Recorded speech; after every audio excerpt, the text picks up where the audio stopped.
Hello viewers, welcome to my channel মৌয়ের সাথে রান্নাবান্না। আশা করি সকলে ভালো আছেন। কাঁচা আমের সিজন প্রায় শেষ হতে চলেছে আর বাজারে ধীরে ধীরে পাকা আম আসছে। শুধুমাত্র একটি পাকা আম দিয়েই বানাতে পারেন ম্যাঙ্গো কাস্টার্ড। পাকা আমের এই অপূর্ব ডেজার্ট বাচ্চা থেকে বড় সকলেরই ভীষণ ভালো লাগবে। সকল দর্শক বন্ধুদের কাছে অনুরোধ, আজকের রেসিপিতে একটি করে লাইক দিয়ে দেবেন।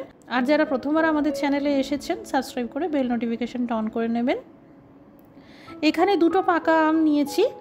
একটি পাকা আম দিয়ে কাস্টার্ড বানাবো আর দ্বিতীয় আমটি দিয়ে কাস্টার্ড সাজাবো। এই সাজানোটা পুরোপুরি অপশনাল। আধা লিটার দুধের কাস্টার্ড একটি আম দিয়েই তৈরি হয়ে যাবে। পাকা আমের খোসা ছাড়িয়ে নিলাম। এবার ছোট ছোট করে পিস করে কেটে নেব। আমের আটিতে যতটুকু লেগে আছে ভালো করে ছেঁচে নিয়ে নিলাম।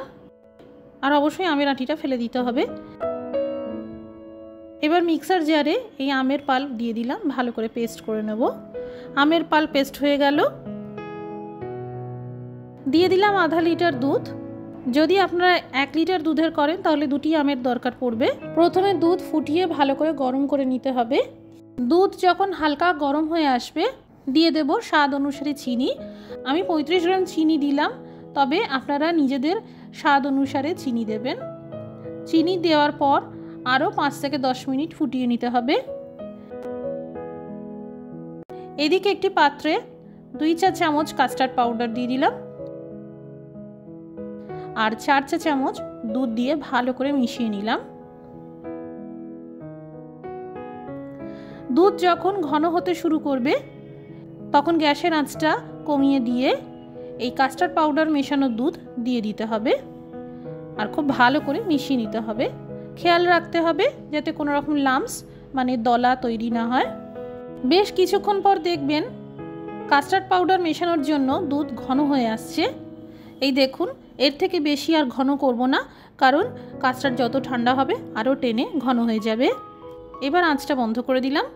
কিছুক্ষণ নাড়াচাড়া করে খানিকটা ঠান্ডা করে নেব, কারণ খুব গরম থাকা অবস্থায় আমের পাল্প মেশালে দুধ ফেটে ছানা কেটে যেতে পারে। তাই সবসময় কিছুটা ঠান্ডা করেই মেশাবেন। ভালো করে আমের পাল্প মিশিয়ে নিলাম। ঘনত্ব এইরকমই রাখবো।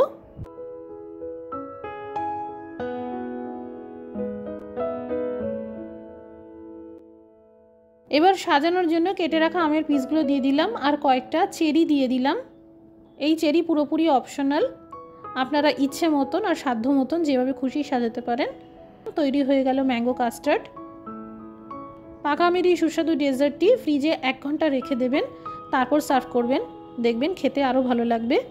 আজকের এই রেসিপিটি ভালো লেগে থাকলে শেয়ার করে দেওয়ার জন্য অনুরোধ রইল। সবাই ভালো থাকুন, সুস্থ থাকুন। Thank you for watching.